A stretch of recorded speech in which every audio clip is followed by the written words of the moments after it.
What's up, y'all? It's your boy ET here, back with another video. So I'm making this video actually to address kind of what's going on today with all of the protests and everything. So I've seen so many videos of people talking about this, and on my Instagram I've been speaking about it as well. But I wanted to come address it on YouTube, on this platform, because I have a lot of people that watch on here, and I wanted to let my voice be heard and what I think on this topic. As we know, in many cities, New York, I know Dallas, there's a lot of rioting that's been going on out of anger, and I wanted to start with that because this is something that people are letting overshadow the good that is being done. Because yes, I've seen these protests, and I've seen what's being happening with all the violence, and even more police reacting to these riots and these acts of violence towards businesses, and police out on the streets being treated for something another police did.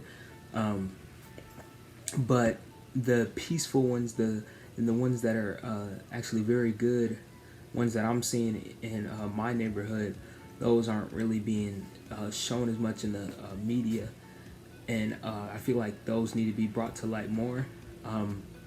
I know, for one, in Minneapolis, there were people laying down, face down, I believe it was Minneapolis, saying, "I can't breathe," just out of a peaceful protest. No violence, none of that, just standing up in unity, helping against this thing that still occurs today, which is racism and wrongful treatment towards anybody. And I don't believe that these riots or any of these things should be condoned. And when I say this, I mean justice won't be brought by doing violence. That's not going to fix anything. But these peaceful protests that I'm seeing, these are very good ways to make a difference. Even though it seems like it's not, making a difference, that is going to be much more effective in the long run than going out and being violent is going to do. That's just going to make the case worse. And really think about Martin Luther King Jr. Would he be wanting to see all of these riots? All of his hard work, he wouldn't want to be seeing this happen. He won a Nobel Peace Prize. He didn't win a Nobel rioting prize. He wanted things to be solved peacefully. And as a Christian, I have to take a biblical approach to this. And there's a verse that says, "Perfect peace surpasses all understanding."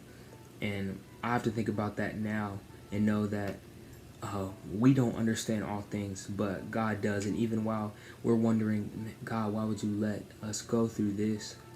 we have to know that He puts us in perfect peace that surpasses our understanding of the situation that's going on right now. So when I take it at a biblical approach, I'm able to understand it in that way. And I'm praying that this dude who murdered George Floyd would not only be brought to justice, but be able to come to Christ in some way. I've seen that he's had multiple situations where he's acted out in racial hatred towards other people, and using violence as a way to do his bidding. And it's sad that this man's life had to be taken for that. It's really crazy that would even happen. And I'm praying that would not happen to anybody else's family. And there probably will be some more those things that haven't been, sadly, because that's just the world we live in. But we can make a difference by coming together in unity and showing other people that strength in numbers is real, and that God created us all to be together, and really not even focusing on these situations.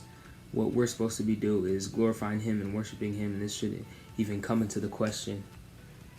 And so with that, I'm going to put some links to petitions you can go and sign, helping with justice for George Floyd, and just some other helpful things that you can do. But yeah, with that, guys, thank you all so much for watching. This is a tough topic to talk about, and just to really think about and stomach, because it's sickening that these things go on. But yeah, I'll see you guys later. Peace.